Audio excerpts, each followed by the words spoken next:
stood on the sand of the sea, and I saw a beast rising up out of the sea, having 7 heads and 10 horns, and on his horns 10 crowns, and on his heads a blasphemous name.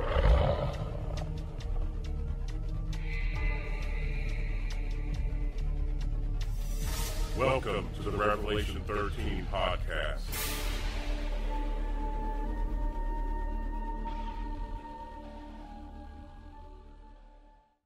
Hello and welcome to the Revelation 13 podcast. I'm your host, Mike Hopwood. There was a time when man walked with God and lived in peace with the animals around him in a magnificent garden, a paradise built for him by the hand of God.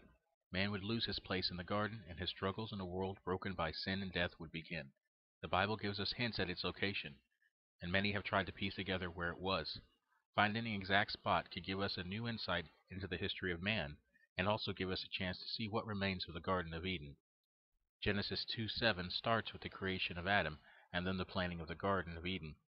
The garden contained every tree that was pleasing to the sight and good for food. The tree of life was put in the middle of the garden. The tree of knowledge of good and evil was also placed in the garden.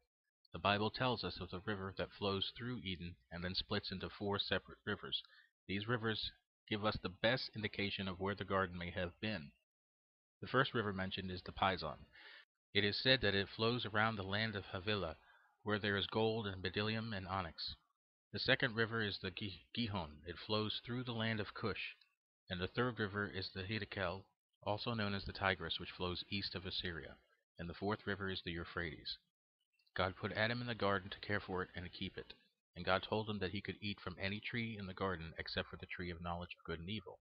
God relays to Adam the consequences of eating from the tree of knowledge of good and evil.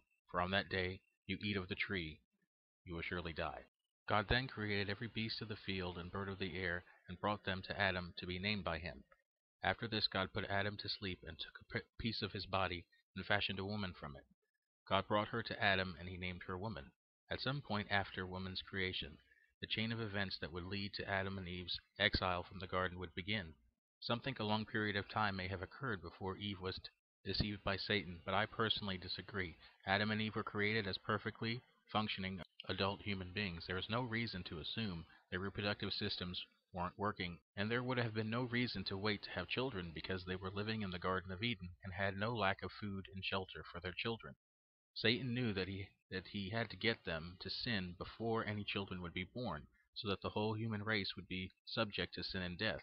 If any children had been born prior to sin entering the world, they would have remained unfallen as long as they didn't eat from the tree of knowledge.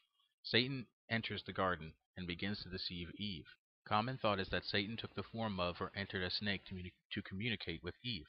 If you look into the Hebrew text, you can see another interpretation of what was communicating with Eve.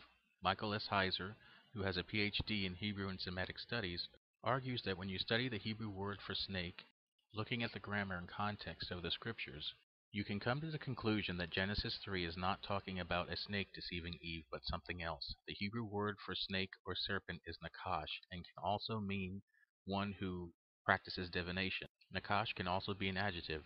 When nakash is used as an adjective, it means bright and brazen, as shiny brass. In Hebrew, the adjective's meaning can be used as a noun, which means that Genesis 3 reference to the snake or nakash can be translated the shining one. This is a fitting description for Satan.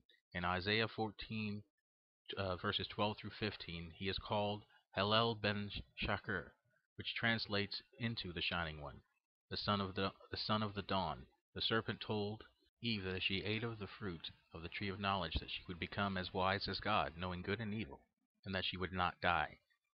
Eve ate the fruit and gave some to Adam. Now they understood that they were naked and were embarrassed. They then made coverings for themselves by sewing fig leaves together. Later, when God came to visit Adam and Eve during the cool of the day, they hid in the trees of the garden. And when God questioned Adam, Adam told God that he hid from him because they were naked and afraid. God questions him as to who told him he was naked, and asks him if he ate from the forbidden tree. Adam tells God that the woman you had given me gave me the fruit, and I ate. When God questions Eve, she said, "The serpent deceived me, and I ate." God curses the serpent, telling it, "Because you have done this, cursed are you more than the cattle and more than every beast of the field. On your belly shall you go, and dust shall you eat all the days of your life. I will put enmity between you and the woman, and between your seed and her seed. He shall bruise your head, and you shall bruise him on the heel. This was the first promise of the coming of Jesus Christ, Christ being the seed of the woman who would bruise the head of the serpent. It also references the seed of the serpent. If someone is fallen spiritually, they could be considered the seed of the serpent. John the Baptist calls the Pharisees who came to get baptized a brood of vipers. Beyond the spiritual aspect, it is also likely referring to a physical bloodline on the earth. The Nephilim from Genesis 6, the giants in the earth before and after the flood, are the seed of the serpent. A group was destroyed during the flood, and a second group appeared after, and were encountered by the Israelites when they came to Canaan after the Exodus.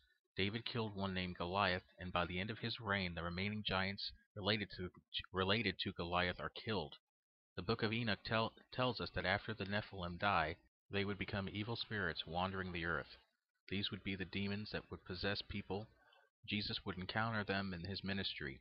One incident was when a possessed man who was wandering among the tombs near the Sea of Galilee cutting himself and screaming out. When Jesus asked the spirits its name, it told him that they were legion, for they were many. The spirits implored Jesus not to cast them into the abyss. The abyss is the deepest chambers of hell. The Greek word abusos has been translated abyss, the deep, bottomless pit. In the Greek Septuagint, which was the Greek translation of the Old Testament made in ancient times, uses abusos for the Hebrew word tehom.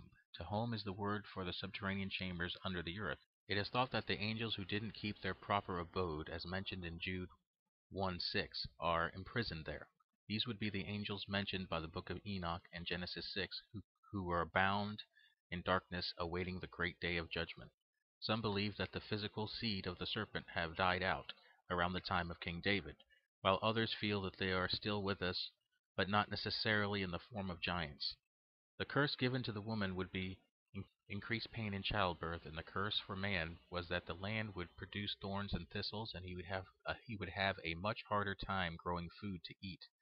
By the sweat of his brow he would eat bread, and death would eventually claim mankind, reducing their bodies back to the ashes and dust from which they were created. God then made garments of animal skin for Adam and Eve, and sent them out of the garden, east of Eden, to begin farming for food. He then put a cherubim in the garden with a flaming sword to guard the tree of life. The Garden of Eden then fades away into mystery and legend. Eventually the coming of Noah's flood would destroy any remnants of the garden that may have still existed by that time, and the tree of life was moved or destroyed. By the time Moses writes the first books of the Bible, it has been about 1,000 years since the flood occurred, and the earth is a very different place from what it was. It now rains. The continents have shifted from being in one giant mass to the locations that they now reside. Giant mountain ranges have divided the world, and active volcanoes and earthquakes have changed the topography of the regions.